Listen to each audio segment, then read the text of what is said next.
a thunderclap of redstone lamps pulsing, and a beret-wearing creeper slaps a blueprint onto a soot-streaked easel and whispers, "Eureka!" Set the timer. The camera explodes into a fresco of flying pistons and confetti TNT, dropping viewers straight into a world where artistic genius is literally powered by redstone and imminent combustion. They call it the first spark. In the mining hollows beneath a cloudless sky of pixelated blue, an academy of creepers gathers, boots smeared with coal dust and eyes bright with phosphorescent ideas. Each creeper wears a different beret, some tilt left, some skew right, an army of artistic anarchists ready to redraw the world with rails and relays. The narrator, calm and a touch incredulous, traces a lineage no history book prepared for. A renaissance not of oil and canvas, but of pistons, pressure plates, and incandescent redstone. They begin with a workshop that could be mistaken for a cathedral. Vaulted beams of oak, chandeliers of glowing dust, frescoes painted by dispensed dyes, each stroke timed by a clockwork comparator.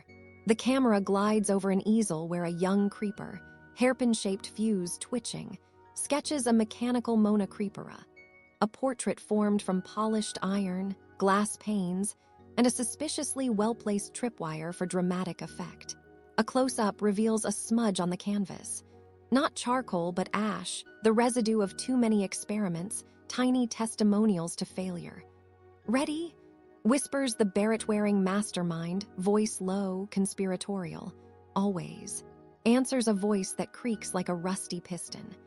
Then, with a ritualistic flourish, a lever falls, redstone springs to life, and the workshop exhales.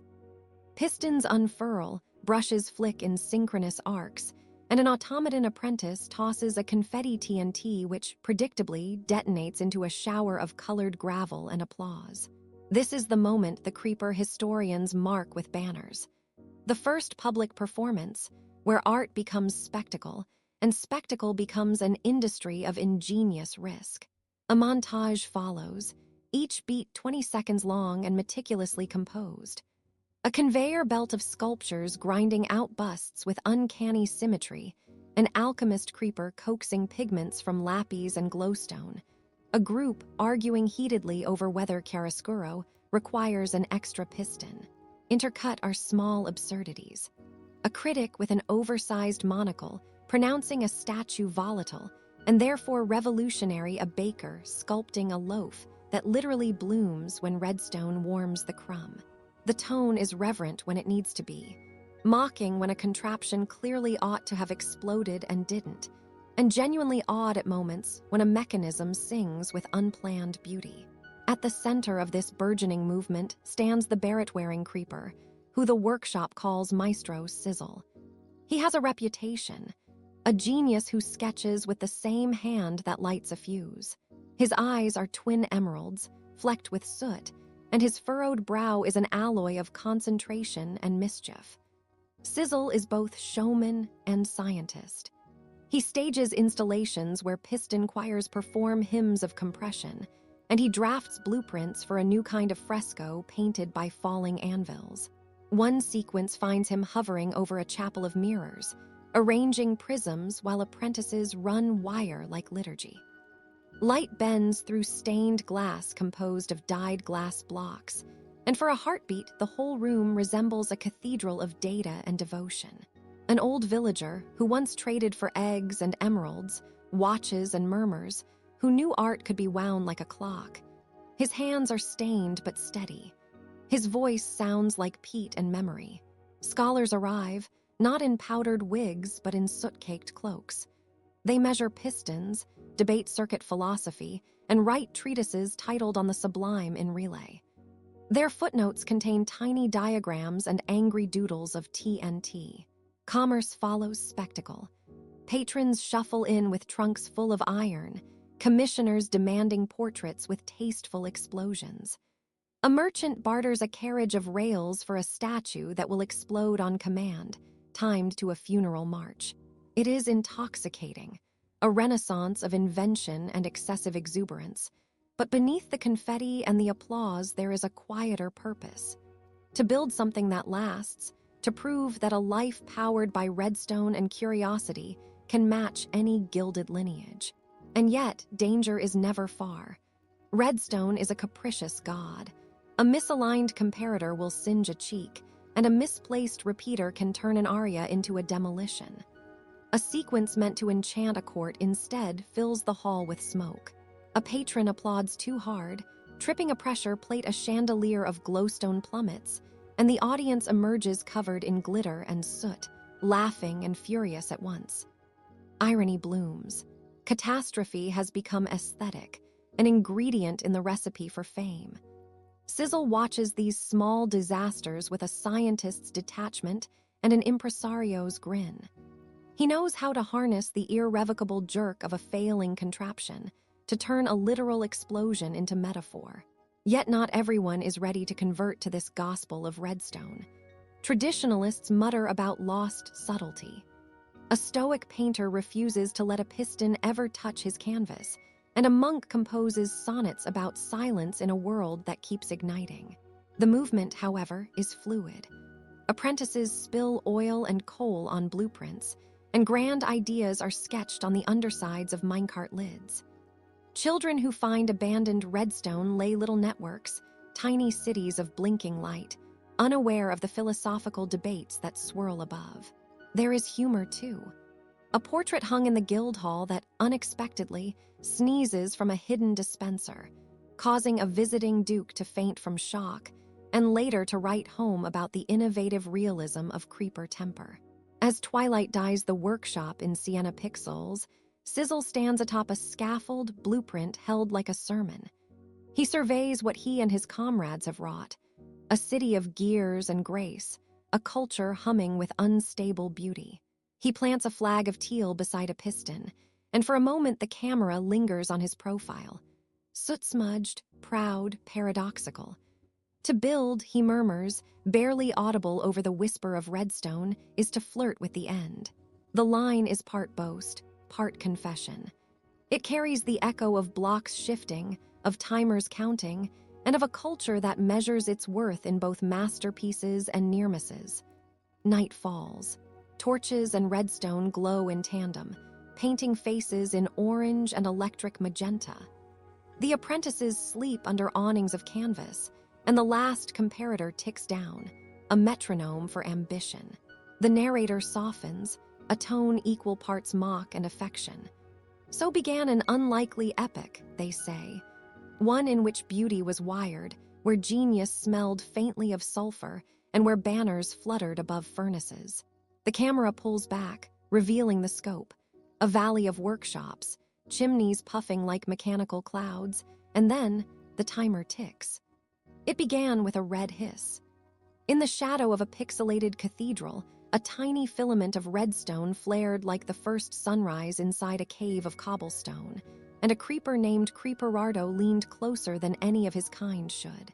He sniffed the warm crackle, a snap, a tiny fizzing perfume of ozone and scorched oak, and instead of exploding, his black eyes widened with something dangerously like curiosity. The hiss steadied into a rhythm. Redstone pulsed. Sparks stitched a circuit through the air like invisible stitches in the World-A close-up. Glowing dust spilling over a slab, a red glow reflected in blocky pupils. A patroness of power jittered, then calmed. Creeperardo tapped a toe adjacent to a redstone torch. The torch blinked. He tapped again. The torch hummed a little melody and a wooden gear turned, clacking timber against timber. For the first time, a creeper heard consequence that was not annihilation. The sound felt like a promise cut to his workshop. A carved-out cavern lined with blueprints scratched on stone, charcoal sketches of arches, and strings of redstone like veins. Candlelight, actually just torches, cast long, square shadows over experiments in progress. He set down a piston next to a loaf of bread and, with an ungainly reach, connected a redstone line. The piston shuddered, pushed the bread, and the bread rolled off a table into his mouth. He hummed an unintelligible hiss that translated roughly as delight.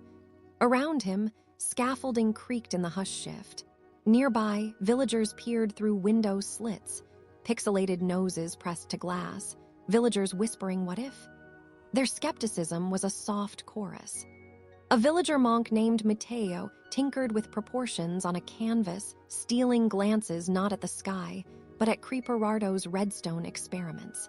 If he can push bread, Matteo muttered, perhaps he can push beauty. He said it like a prayer and like a bet-immediate scene swap. The first invention is absurdly simple. A scaffold with a swinging tripod, redstone lining each joint. Creeperardo rigs a small charge that would, in another life, be a catastrophe. He flicks a lever. Instead of an explosion, the redstone channel translates potential into motion. The tripod swings like a pendulum, splattering paint across a blank frame in ordered arcs. The outcome is ugly, then uncanny, blocky strokes arranged by calculated blasts create depth. Perspective, the villagers later will insist, was discovered by smoke and paint and precise detonation. We see the paint fly. Bright lapis blues, terracotta reds, emerald greens. The villagers gasp. A child laughs, boom. The child repeats it, delighted.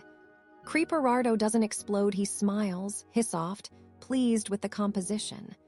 That laugh, naive and perfectly timed, will be quoted by townsfolk as the sound that christened the creeper Renaissance beat change. The redstone doesn't just move paint. In another montage, lanterns wired to a grid begin pulsing in sequence across a plaza. At night, the square resembles a living diagram, pathways of light instructing movement. Merchants adjust stalls to the beat. A baker times loaves to rise during illuminated intervals. A blacksmith sinks bellows to kick when a redstone pulse warms the furnace. The city learns choreography. People stroll in patterns that look best from above. And poets begin to write about three-quarter profiles in reference to perspectives that are now visible from scaffolded towers' small comedic turn. A grumpy guard misreads the grid and dances inadvertently, tripping into a fountain. He emerges sputtering, waterlogged and redstone-dusted, then declares, "I meant to patrol." The camera lingers on his embarrassed scowl as the crowd applauds. Even authority bends to novelty. Redstone is democratizing missteps. Next beat, other creepers arrive, curious and cautious. Not all are elegant. Some are squat and impulsive, some tall and scholarly. They carry names like Pufaxio and Hisando. They inaugurate the first academy, a vaulted barn with redstone traces painted like constellations on its floor. They call it the Conservatory of Controlled Pop. Lectures are short, on timing, on blast radius as brush, avoiding unexpected renovations. Students practice breathing techniques and timing circuits. They learn the difference between constructive impulse and chaotic detonation. A comedic interlude shows a novice creeper who can only manage a polite, non-threatening PSS. His attempt at a grand flourish produces a puff of confetti-like gravel. He bows sheepishly. A poet applauds. Another scene. A patron appears. A richly robed villager with the ironed hair of a Medici analog. She is Lady Redstonia, strides into the conservatory with coin pouches clinking. She claps once in a way that demands attention. Creeperardo freezes mid-sketch. His green flesh seems to brighten with hope. Lady Redstonia, with a voice like stacked chests opening, proposes a commission. Decorate the city's fountain with kinetic sculptures that, when triggered, will breathe water in arcs shaped by redstone timing. Make the basilica weep in color, she instructs.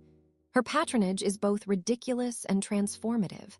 She sees not terror but theatricality. Quick cut to labor. Creepers crawling along scaffolds, their tails linked by copper wire and redstone, arranging blocks in swirling mosaics. Each movement is choreographed by tiny detonations that are stopped just before harm. The safe burst becomes a controlled exhalation. Sparks arc, they carve grooves, they etch faces into marble like notes on a staff. Hands, many human hands and many creeper limbs, merge to translate blast into relief. The soundscape hums, ticking clocks, soft hissing, chisels, and occasionally a comedic oof. when a creeper misjudges distance and ends up upside down on a scaffold, a surprising twist. The creepers invent a new material accidentally. While trying to temper a redstone conduit, Creeperardo mixes gunpowder with lapis and dust. The result is a block that holds an echo of its last detonation, a memory stone that shivers faintly and returns light in patterns when struck. Sculptors fall in love with the block. Statues seem to breathe at dusk. Lovers leave notes under memory stones and swear the stones glow warmer when pages are read aloud. It's sentimental and impractical, and yet the city embraces its scene shift. Intellectuals gather. Villagers who once feared the hiss now scribble diagrams comparing blast arcs to optical rays. They hold debates in the market about aesthetics and safety. Some argue that art birthed from potential violence is morally suspect. Others insist the genie was never in the bottle so much as in the wiring. A philosopher villager raises a hand and says, maybe the explosion simply taught us the value of restraint. He is applauded and mildly booed. The debate becomes performance poets stage mock explosions that end in bouquets and small dances. Subtle comedic beat. A foreign knight arrives, hears Renaissance, Imagines armor and eloquent sonnets, and is disappointed to find a choreographed fountain and a squadron of artists with soot on their robes. He bellows knights, and is handed a paintbrush and a redstone cap with a safety fuse. By midday, he paints a surprisingly sensitive portrait of his horse and must consider a second career. The first spark is not an invention so much as an invitation. The city reorganizes itself around redstone's rhythm, learning to harness the tick of potential. Markets shift hours to coincide with pulses. Festivals are scheduled around timed ignitions that release petals, confetti, and sometimes practical fireworks that seal a mosaic in place. Humor threads through every innovation. A baker times a loaf to vault onto a windowsill in the shape of a heart every evening, and lovers queue to be smeared in flour as a sign of devotion.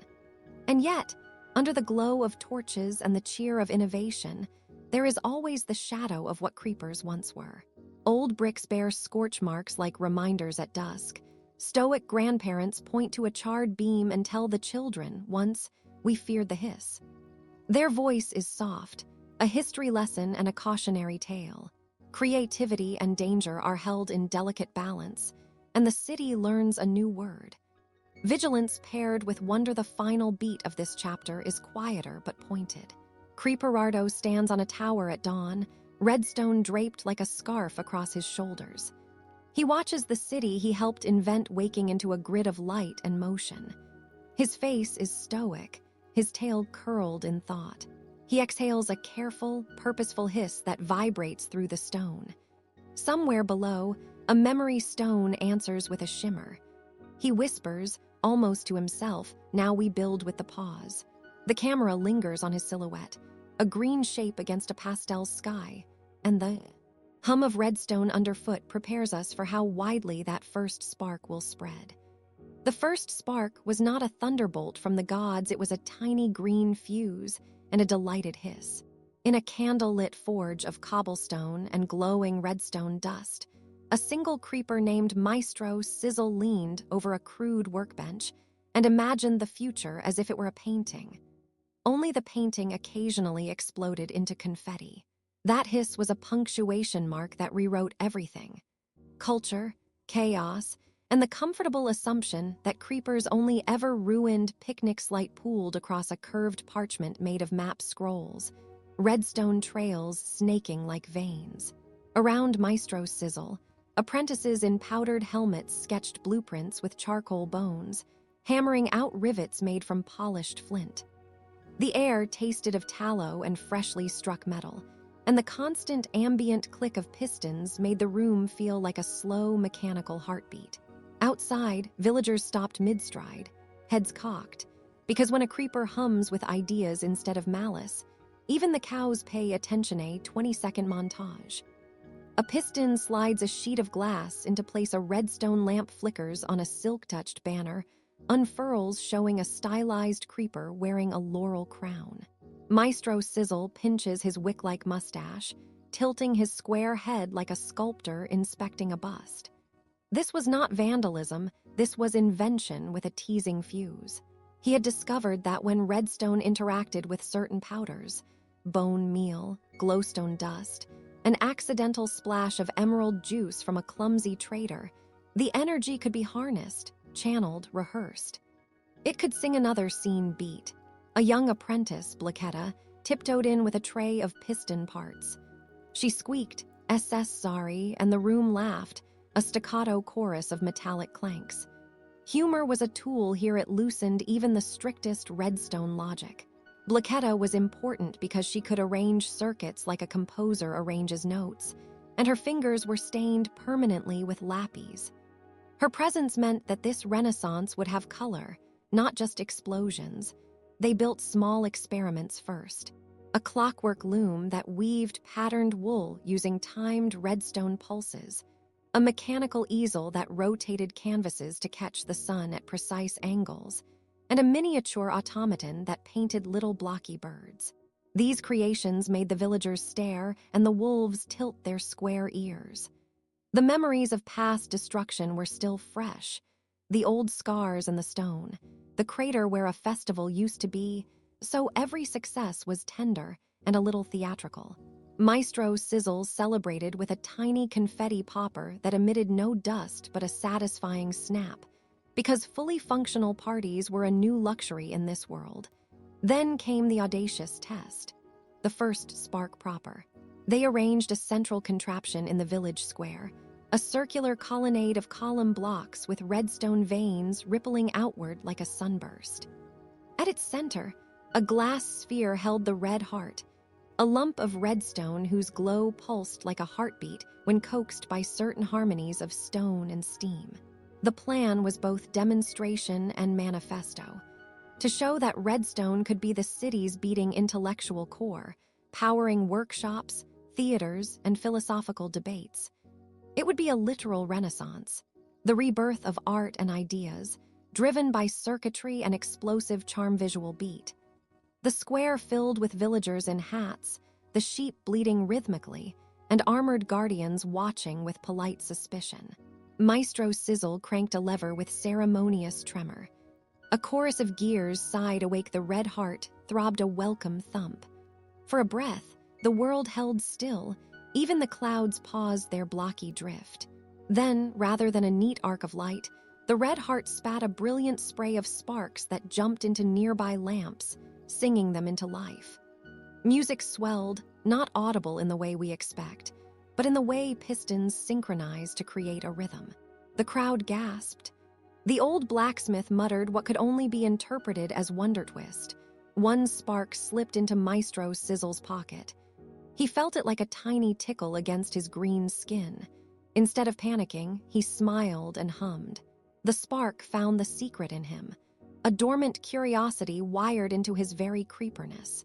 When you imagine creepers as beings of inevitability, of fated explosions, it's startling to discover one with artist's hands. Sizzle began to sketch with a piece of charcoal, his hisses translating into surprisingly elegant lines on parchment. He painted a fresco directly onto a stone wall, a dramatic depiction of a creeper and a villager sharing a loaf of bread.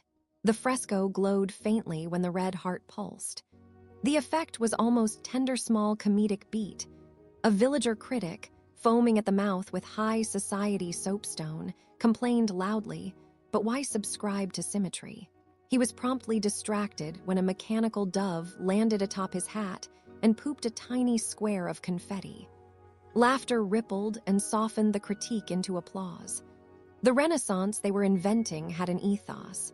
Beauty should come with a wink. Maestro Sizzle's workshops multiplied. He insisted on naming inventions after emotions rather than functions. The longing loom, the puzzle of joy, the contraption of quiet bravado. Each had redstone guts and an unpredictable quirk. A music box played slightly out of tune on purpose, teaching listeners to appreciate imperfection. A lamp projected shadow puppets that argued philosophy to an audience of awestruck children. The narrative voice here becomes documentary. serious in tone. These were experiments in community engineering, merging technique with surprise and unexpected shift. Philosophers showed up, not the robed scholars you might imagine, but blocky thinkers carrying scrolls made of wallpaper samples. They argued that the red heart's power could democratize learning. They proposed small, portable redstone tablets that could light a lesson in any home. The idea spread like a gentle contagion. Apprentices began to tinker in taverns and in attics. The Renaissance became mobile, a traveling show of innovation, with puppet plays on wagons and grain sack lecterns. One traveling troupe used a sequence of trapdoors to simulate sunrise for their shadow play, and the effect was so moving that a cow reportedly wept. Whether the cow actually wept is still debated. The important thing is that the audience believed it. Another twist. Not all sparks were constructive. A disgruntled ex-miner, Moscar, tried to weaponize a redstone amplifier into a spectacle that was just infernal enough to impress. His contraption made thunder without rain, and glass rattled. For a moment, the old fears surfaced, and people remembered the cratered festival. Maestro Sizzle confronted Moscar not with force, but with empathy. He invited Moscar to rebuild a battered bridge in the village, offering him a station to craft a flutopiston hybrid. Moscar's anger dissolved into concentration, and the bridge became the most melodious crossing anyone had ever traversed. The lesson: creativity diffused hostility. Scenes flicker like shorts. Apprentices painting helmets a chimney that emits bubbles instead of smoke, a bell that rings in Fibonacci sequence. Intermittent humor lands. A poet named Stanzatron keeps insisting every stanza must rhyme with boom, prompting a choir of children to clap in syncopated disagreement. Dialogues are brief but sharp. "Boom?" the poet asks. "No, Bloom," replies Blacetta, and the crowd giggles, because language itself had to be reinvented to suit these new fireworks of thought. By the end of the season, the village had changed its silhouette. Where once were simple roofs and pragmatic farms, now rose terraces of workshops with skylights and pulleys, galleries with rotating displays, and small parks where redstone fountains tapped out Morse-like lullabies. Nighttime looked like a star map composed by engineers. The air smelled of solder and baked bread. The taste of invention lingered like sugar on the tongue, yet, despite triumphs, an undercurrent remained. The red heart had a hunger, not for destruction but for significance. It wanted to be used and noticed. Maestro Sizzle recognized that harnessing and humility must be taught hand in hand. He began composing a manifesto on a slab, engraved in block letters: "Make mirth mend." It was simple, a creed that balanced spark with seam. Students copied it into their notebooks, sometimes submitting it to municipal fountains as if it were a new currency. Part closes on a quiet, ironic note. Maestro Sizzle stands on the rebuilt bridge at dusk, the red heart pulsing faintly in his pocket. He watches a child tie a string of redstone minilamps into a kite and launch it into the sky above patchwork clouds. The kite wobbles and glows, and then, for an instant, looks like a tiny continent of ideas drifting across a pixel sea. Sizzle smiles, hisses softly, and says nothing, because the greatest inventions are the ones that teach you to listen. The camera pulls back just enough to see the village like a breath held between two ticks of a piston, and somewhere a new plan begins to form, patient and ridiculous, ready to unfold in the next chapter. It begins with a hiss, no, not of a scholar's quill, but a creeper's breath across a puddle of redstone dust. Maestro Verd arranged coils of redstone like veins in a leaf. The workshop smelled of wet dirt, gunpowder, and powered mesh. Sunlight through stained glass panes hit his green scales and made him glow like a lamp waiting for a signal. For months, the village called him a menace, a walking fuse wrapped in vines. Inside his studio, he was precise, obsessed with ignition without destruction. He wanted to harness the creeper's talent for surprise into something constructive, to spark curiosity rather than crater. He soldered redstone to bone levers, wrapped repeaters around beams, and coaxed pistons like temperamental instruments.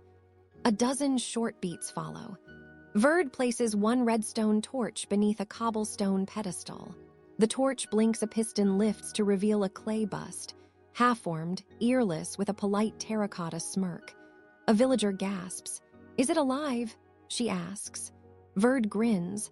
Outside, a field becomes a lattice of copper scaffolds and redstone rails.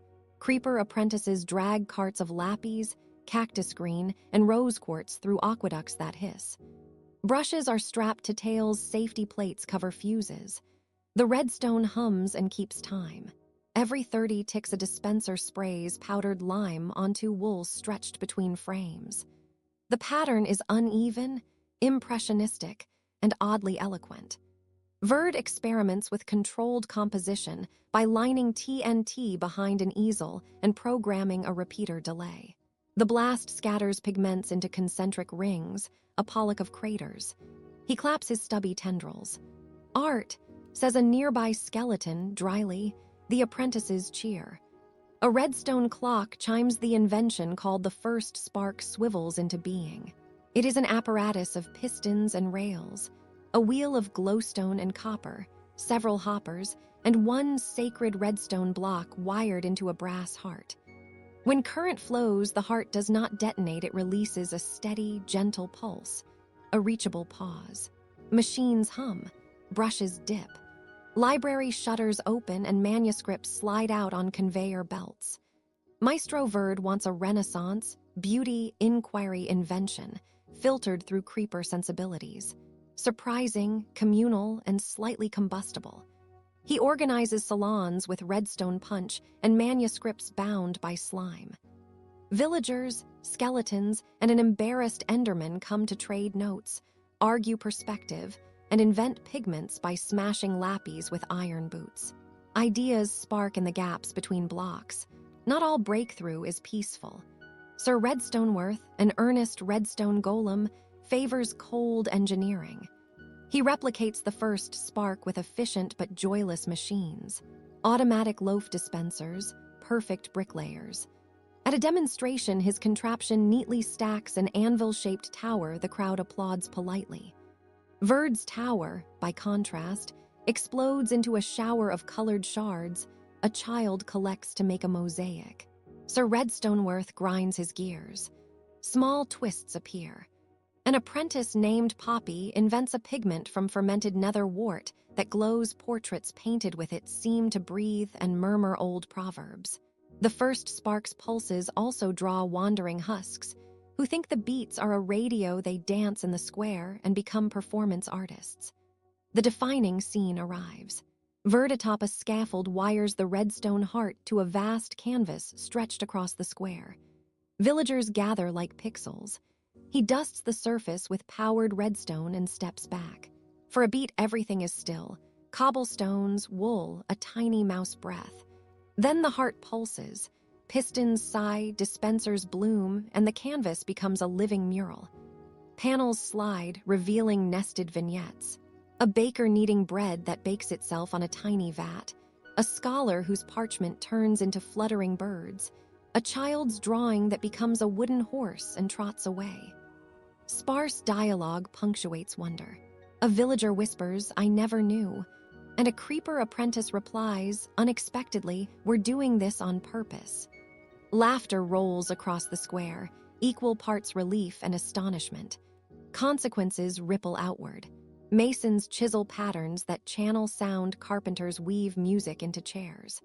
Sir Redstoneworth softens and releases a small puff of smoke the children call a smile. The first spark birth schools where redstone and rhetoric are taught side by side. Students solder citations into notebooks. Innovation becomes performance. Math proofs are staged as puppet shows with levers and trapdoors. Irony threads through the triumph. The creeper genius is contradiction, creative destruction. Murals sometimes crack from exuberant experiments. A choir decides to test acoustic resonance with end stone horns. A sonic boom shuffles a mural into a new story. They call it serendipitous revision. A darker note appears. The first spark's pulses awaken old instincts. A distant crater begins to resonate. Groups of creepers feel songs in their fuses and gather. They do not want sculpture or frescoes, they want one last great detonation to be remembered by. Maestro Verd senses this with a cold tremor in his scales. He knows history can warm but also consume. Verd responds with design, not decree. He builds a ritual artifact that channels the urge to explode into creation. A slow bloom of pistons and chimes that ends in a soft exhalation. A released spark of light that paints the sky instead of ripping the earth. Creepers queue, step onto platforms, feel the heartbeat of the first spark, and instead of detonating, they send rings of painted fireworks into the heavens. Better, murmurs a veteran creeper. Less rubble. The village square becomes a collage of charred but beautiful fragments, swept, curated, integrated. The first spark has taught a new grammar for living with volatility. Convert impulse into pattern, translate kaboom into choreography. Maestro Verd stands in lamplight, redstone dust like freckles on his forehead. He does not smile, he listens to the soft ticking of his apprentices and to the distant, irregular hush of the world. Caravans from distant biomes begin to arrive, bringing obsidian scholars and sheep farmers who barter dyes for schematics. They marvel at modular paintings that unfold like pop-up tomes and at mechanical theaters that stage debates between golems and villagers. The market becomes a slow-motion experiment in cross-pollination. Clay techniques borrowed for circuitry, philosophy scribbled onto copper plates, and songs turned into schematic diagrams handed from hand to hand. Rumors of the first spark travel along railways and rivers. Blacksmiths in coastal towns begin wiring their forges with redstone to time their hammers. News, like embers, travels fast. Merchants whisper of commission.